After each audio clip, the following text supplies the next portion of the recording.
സംസ്ഥാനത്തെ വോട്ടർ പട്ടിക തീവ്ര പരിഷ്കരണത്തിന് ശേഷമുള്ള അന്തിമ വോട്ടർ പട്ടിക ഇന്ന് പ്രസിദ്ധീകരിക്കും. തെരഞ്ഞെടുപ്പ് കമ്മീഷൻ പുറത്തുവിട്ട കണക്ക് പ്രകാരം അന്തിമ വോട്ടർ പട്ടികയിൽ 2.69 കോടി വോട്ടർമാരാണുള്ളത്. ഡിസംബറിൽ പ്രസിദ്ധീകരിച്ച കരട് വോട്ടർ പട്ടികയിന്മേൽ പരാതികൾ സ്വീകരിക്കുകയും ഹിയറിംഗ് നടപടികൾ പൂർത്തിയാക്കിയതിനും ശേഷമാണ് അന്തിമ വോട്ടർ പട്ടിക ഇന്ന് പ്രസിദ്ധീകരിക്കുന്നത്.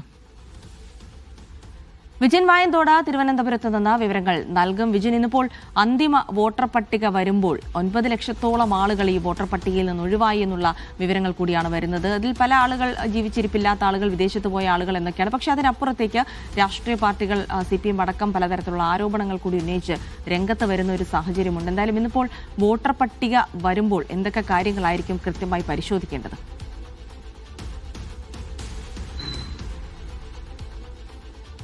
മാസങ്ങൾ നീണ്ട ഇടപെടലുകൾക്കും നടപടികൾക്കും ഒക്കെ ശേഷമാണ് SIR പൂർത്തീകരിച്ചിന്ന് അന്തിമ വോട്ടർ പട്ടിക പ്രസിദ്ധീകരിക്കാൻ പോകുന്നത്. എന്തായാലും നേരത്തെ രാഷ്ട്രീയ പാർട്ടികളും ഒപ്പം തന്നെ ജനങ്ങളും ഒക്കെ പ്രകടിപ്പിച്ച ആശങ്ക അത് സ്ഥിരീകരിക്കുന്ന നിലയിൽ തന്നെയുള്ള കണക്കുകളാണ് പുറത്തു വന്നിരിക്കുന്നത്. 2.69 കോടി പേരാണ് നിലവിൽ ഈ അന്തിമ വോട്ടർ പട്ടികയിലുള്ളത്.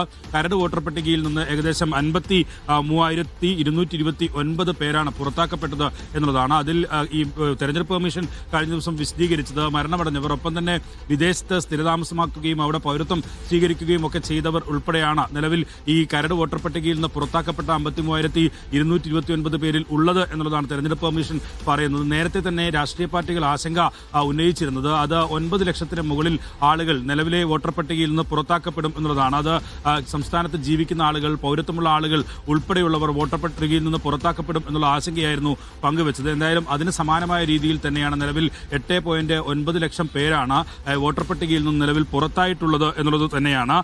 15,11,292 പേരാണ് അധികമായി വോട്ടർ പട്ടികയിൽ ഉൾപ്പെട്ടിട്ടുള്ളത്. അതായത് പുതിയ വോട്ടർമാരായി ഉൾപ്പെടുത്തപ്പെട്ടിട്ടുള്ളത് 15 ലക്ഷത്തിന് മുകളിൽ ആളുകളാണ് എങ്കിൽ നേരത്തെ തദ്ദേശ തെരഞ്ഞെടുപ്പിൽ വോട്ടർ പട്ടികയിൽ ഉണ്ടായവരിൽ നിന്ന് ഏകദേശം 16 ലക്ഷത്തോളം പേരാണ് നീക്കം ചെയ്യപ്പെട്ടിട്ടുള്ളത് എന്നുള്ളതും ആശങ്ക വർദ്ധിപ്പിക്കുന്നതാണ്. എന്തായാലും ഇക്കാര്യത്തിൽ പലതവണ ആശങ്ക അറിയിക്കുകയും രാഷ്ട്രീയ പാർട്ടികൾ ഇന്നലെ നടന്ന അവസാനത്തെ യോഗത്തിൽ പോലും ആശങ്ക അറിയിക്കുകയും അതിൽ പ്രതിഷേധം ഉന്നയിക്കുകയും ഒക്കെ ചെയ്തിരുന്നു. സുപ്രീം കോടതി വരെ പോയ നിയമപോരാട്ടം, പലതവണയായി വോട്ടർ പട്ടിക പരിഷ്കരണത്തിൽ കൂടുതൽ സമയം അനുവദിക്കുന്ന സാഹചര്യത്തിലേക്ക് തെരഞ്ഞെടുപ്പ് കമ്മീഷന് പോകേണ്ടി വന്ന അവസ്ഥ ഉൾപ്പെടെ ഉണ്ടായിരുന്നു. എന്തായാലും കേരളത്തിലെ രാഷ്ട്രീയ പാർട്ടികൾ, BJP ഒഴികെയുള്ളവരെല്ലാം ഇക്കാര്യത്തിൽ ആശങ്കയും പ്രതിഷേധവും ഒപ്പം തന്നെ ഹർജിയുമായി ഒക്കെ സുപ്രീം കോടതി വരെ എത്തുന്ന കാഴ്ചയൊക്കെ കണ്ടിരുന്നു. എന്തായാലും അതിനുശേഷമുള്ള അന്തിമ വോട്ടർ പട്ടികയാണ് ഇന്ന് നിലവിൽ പ്രഖ്യാപിക്കാൻ പോകുന്നത്. ജിൻസി.